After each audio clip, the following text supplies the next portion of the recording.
para resolver la vida cotidiana, que es donde se padecen esas necesidades que llamamos derechos humanos. En esto, yo diría, tenemos que ser consecuentes, tenemos que ser, de alguna manera diría, duros en superar este obstáculo epistemológico. Este es nuestro compromiso en tanto que cientistas sociales.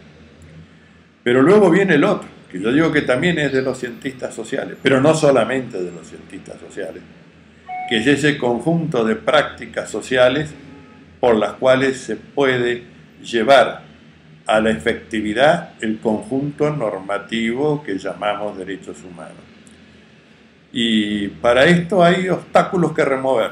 Ya no son obstáculos epistemológicos, son obstáculos de estructura.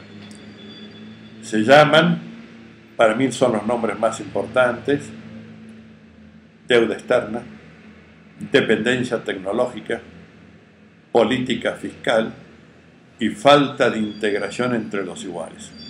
Me refiero fundamentalmente a Latinoamérica y el Caribe. Estos obstáculos hay que removerlos. La deuda externa sigue siendo un grave condicionante para la existencia y la efectividad de los derechos humanos. No voy aquí a trazar situaciones personales de cada Estado-nación de Latinoamérica, pero evidentemente los compromisos anuales que tienen en sus leyes de presupuesto implican en cada pago un enorme sacrificio en la política de derechos humanos. Y aprovecho de haber nombrado esta palabra política para explicar qué entiendo por política de derechos humanos. Distingo entre lo que llamaría los catálogos de derechos humanos, que son los textos normativos. Estos son relativamente fáciles de imponer. Lo que es difícil son las políticas, que es llevar esos derechos reconocidos en el mundo ideal de la norma a la vida material y cotidiana, que no se padecen las necesidades. Bueno, entonces que para abarcar una política de derechos humanos hay que hacerse cargo de los obstáculos epistemológicos y hay que hacerse cargo de los obstáculos estructurales. Voy a delimitar mi concepción, que está muy emparentada con la de un profesor noruego, Asbjørn Eide. Tal vez hayan oído hablar de él. Si ponen su nombre en internet van a aparecer miles de menciones. Es el experto más renombrado de Naciones Unidas. Eide, en un artículo donde trata el tema del alimento como derecho humano, luego de introducir una, me parece muy importante, apreciación en que habla del número de muertos que produce la desnutrición y las condiciones indignas de vida, él decía en su trabajo, que es de la década del 90, que cada 2 años la falta de alimento adecuado y de salubridad produce tantas muertes como la Segunda Guerra Mundial. Entonces, esto él lo llama, y creo que adecuadamente, el genocidio silencioso del hambre. Entonces, frente a esto, él desarrolla su exposición con mucha sencillez, como son los escandinavos.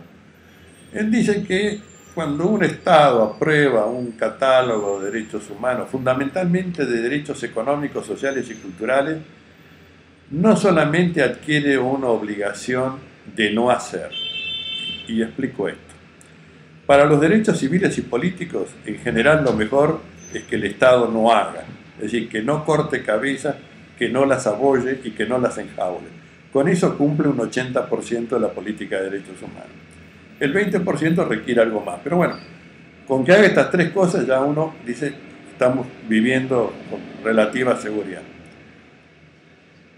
En lo que hace en cambio a los derechos económicos, sociales y culturales, no solamente que no tiene que turbar a lo que ya está bien y a aquellos que han accedido a estos derechos, sino que tiene que generar un conjunto de medidas, algunos lo llaman acciones positivas, para que efectivamente se pueda acceder a estos derechos. Y dice que los derechos una vez reconocidos por los estados, son obligaciones de resultado. Es decir, si el Estado adquirió, sea por incorporación de un tratado o por normativa interna, un plexo de derechos económicos, sociales y culturales, tiene que garantizar el resultado que está previsto en la norma y lo tiene que asegurar en la dimensión del universal. Esto es, todos o para todos. Bueno, es más, le agrega que el derecho es solamente aquello que puede ser realizado. Toma la formulación de Jhering en la lucha por el derecho, de que es derecho aquello que generalmente puede ser realizado. Lo que no puede ser realizado no es derecho.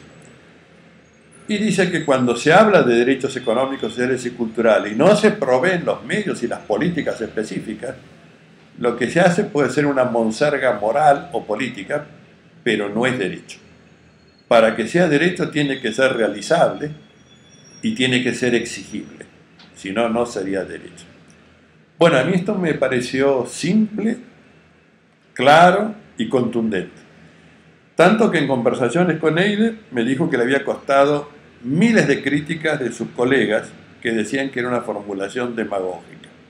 Bueno, los colegas esos son los tarados, el que está en lo cierto es Heide, ¿no? Esto es política de derechos humanos. Pero a mí se me ocurrió, como todo jurista latinoamericano, tengo que complicar un poco las cosas. Se me ocurrió pensar, ¿y qué es lo que obliga a los estados, sea local, nacional o internacional, a proveer ese conjunto de derechos? Y se me ocurrió pensar que lo que obliga, que lo que está señalado como situación de desposesión, es para el derecho una antijuricidad objetiva. Ay, ¿qué carajo significa antijuricidad objetiva? Bueno, antijuricidad objetiva significa que algo está mal y que no importa por qué está mal, ni de quién es la culpa que esté mal, pero hay que resolverlo socialmente. Si me habilitan el ejemplo, hay sin techos. ¿De quién es la culpa de los sin techos? ¿De este gobierno, del anterior, de Menem, de la dictadura militar? Bueno, probablemente retrocedamos hasta Adán y Eva. Entonces, para no incurrir en ese síndrome mitológico de buscar el primer responsable, o de vivir bajo esta idea que muchas veces he bautizado como la tara de la culpa y del castigo, la influencia del pensamiento religioso en el derecho, lo que tenemos que pensar es simplemente hay un resultado malo, disvalioso socialmente, que es esta gente durmiendo en los portales o comiendo de la basura, chicos mendigando en las calles. Tomo estos ejemplos, podría haber muchos más. Veo ese resultado que es disvalioso y que yo tengo que conjurar, Estado local, Estado nacional, Estado internacional, tengo que conjurar este disvalor. Tengo que proveer medios para que esto se resuelva. Tengo que poner a los desposeídos en la situación de acceso al derecho. Y esta es la palabra clave en la política de derechos humanos, el acceso. Pues la palabra acceso significa dos cosas muy importantes. La primera, que hay una situación de desposesión. Si yo digo acceso es porque hay algunos que están afuera. Y si digo acceso, tengo que proveer el mecanismo, la tecla social que ponga en conexión la necesidad con la satisfacción social de la necesidad, porque si no, solamente habría puesto el cartel del acceso, pero no el camino del acceso. Imagínense la metáfora automovilística de que uno tenga un cartel que diga acceso norte y uno se manda y resulta que no hay nada, hay un vacío y se va al carajo. Bueno, esto no sirve. No solamente, el acceso es la norma jurídica, el cartel, esa es la norma, pero falta lo otro, falta la obra de ingeniería social en